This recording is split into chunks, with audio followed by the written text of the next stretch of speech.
Durante la Primera República, el presidente del gobierno Francisco Pi y Margall hizo el experimento de convertir a España en una república federal, otro experimento como el que quiere realizar Pedro Sánchez, y se declararon independientes en aquel momento Cataluña, Málaga, Cádiz, Sevilla, Granada, Valencia, Castellón, Camuñas, Jumilla y Cartagena. La República de Granada declaró la guerra a la de Jaén. Jumilla amenazó a todas las naciones vecinas y en Cartagena el caudillo Antoñete Gálvez se apoderó de la flota y bombardeó Alicante, marchando luego sobre Madrid, siendo parado a las puertas de Albacete. En el Congreso y ante toda la Cámara, el fundador del PSOE y de la UGT, Pablo Iglesias, se dirigió a Antonio Maura, presidente del gobierno legalmente constituido, en los siguientes términos: combatiremos sus ideas dentro y fuera de la legalidad, e incluso justificaremos el atentado personal.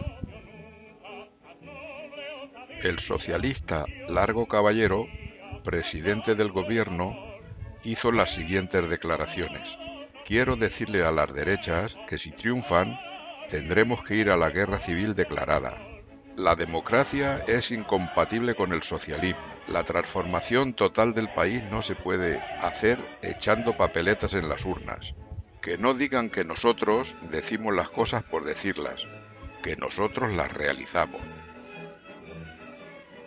La Segunda República fue proclamada por los republicanos en el año 1931, sin haber ganado las elecciones, al tiempo que asaltaban el poder, y que el recuento de votos de las elecciones de febrero de 1931 fue el siguiente: total de votos 9.715.819, Frente Popular, las izquierdas, 4.430.322, la CEDA, las derechas, 4.511.031, el centro, 682.825 votos. Votos en blanco y otros, 91.641, por lo que se ve claramente que las derechas le ganan por más de 400.000 votos a las izquierdas, aunque estos no le aceptan el resultado. El Frente Popular, sin esperar el fin del recuento y proclamación de resultados, desencadenó en la calle la ofensiva del desorden. Se apoderó de los documentos electorales y originó un auténtico golpe de Estado. Cuando la CEDA, Confederación Estatal de Derechas Autónomas, ganó durante la República las elecciones del año 1934, los socialistas no aceptaron los resultados y el 6 de octubre de ese mismo año organizaron un golpe de Estado revolucionario contra la República, valiéndose sobre todo de los mineros asturianos para imponerse por las armas.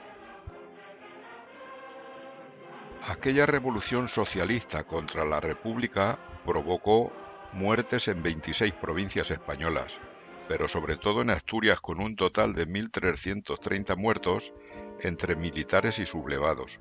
Muchos opinan que aquella fue la primera batalla de la Guerra Civil Española, originada por el radicalismo socialista. Para contener a los 30.000 mineros sublevados, la República llevó a Asturias a Franco y a las tropas moras y legionarias de África. El abuelo de Zapatero, capitán del ejército, combatió al lado de Franco contra los mineros asturianos. El 18 de julio de 1936, el abuelo de Zapatero, el capitán Juan Rodríguez Lozano, en vez de combatir con los suyos, se pasó a la zona franquista, donde al no fiarse de él sus propios compañeros de armas, ya que poco antes había sido sancionado con un año de suspensión de empleo y sueldo por actividades ilícitas dentro del ejército, decidieron fusilarlo al considerarlo un traidor.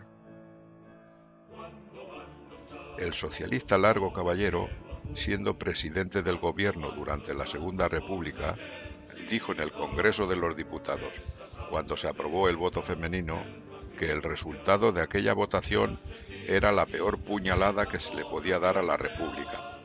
Y momentos después finalizó su intervención con lo siguiente: vamos hacia la revolución social.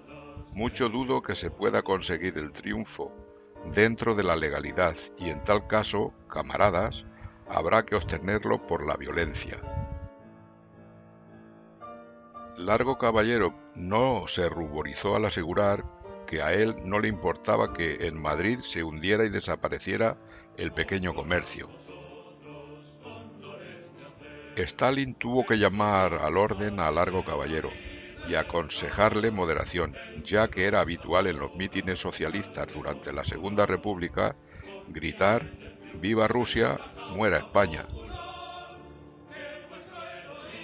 En ese modelo de democracia que fue la Segunda República, según Zapatero, el 13 de julio de 1936 fue sacado de su domicilio y asesinado por Luis Cuenca, guardia de asalto perteneciente a la motorizada y guardaespaldas de Indalecio Prieto, el líder de la oposición parlamentaria, el señor Calvo Sotelo. El 28 de noviembre de 1936 fue fusilado por los socialistas en Paracuello del Jarama, junto a varios miles más, el genial escritor y humorista Pedro Muñoz Seca, autor entre otras obras de La venganza de Don Mendo. El 29 de octubre de 1936 fue fusilado por los republicanos en Aravaca el escritor de la generación del 98, Ramiro de Maeztu. Sus últimas palabras fueron: «Vosotros no sabéis por qué me matáis, pero yo sí sé por lo que muero, para que nuestros hijos sean mejores que vosotros». José Ortega y Gasset identificó a los republicanos de izquierdas con la violencia, la arbitrariedad partidista y el radicalismo, teniendo que exiliarse ante las amenazas que recibía de los republicanos, que le destituyeron de su cátedra universitaria. Hay una frase de Ortega en la que dice: «En los motines que la escasez provoca, suelen las masas populares buscar pan, y el medio que emplean suele ser destruir las panaderías». Ahí se queda.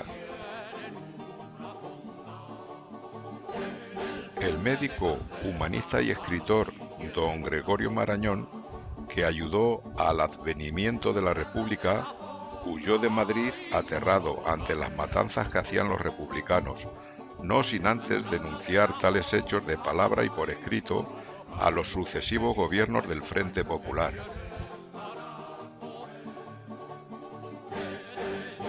Pío Baroja, nada sospechoso de derechista, escribió: «La gente de la República Española forma un equipo de aficionados torpes. No pasan de ahí. Y en España el político rojo es de una estupidez que asombra». El 7 de noviembre de 1938, la aviación republicana bombardeó Cabra, ciudad de 20.000 habitantes en aquella época, sin que existiera allí objetivo militar alguno, matando a 107 personas y causando más de 200 heridos. Hechos totalmente ignorados al no quedar inmortalizado por Picasso como en el caso de Guernica.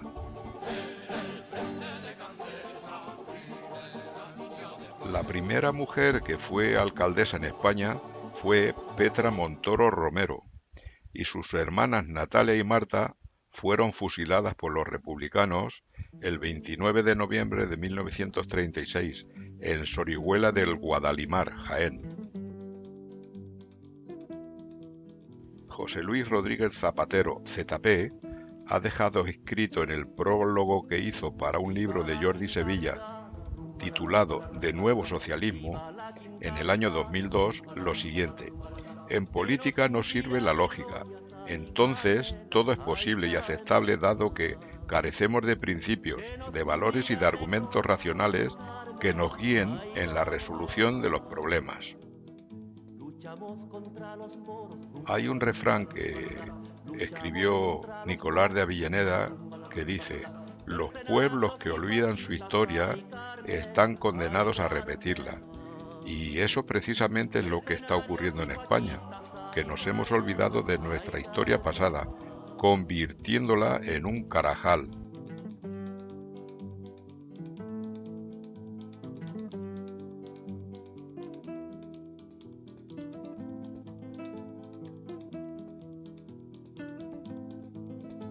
El ejército del Ebro rumba la rumba la rumba.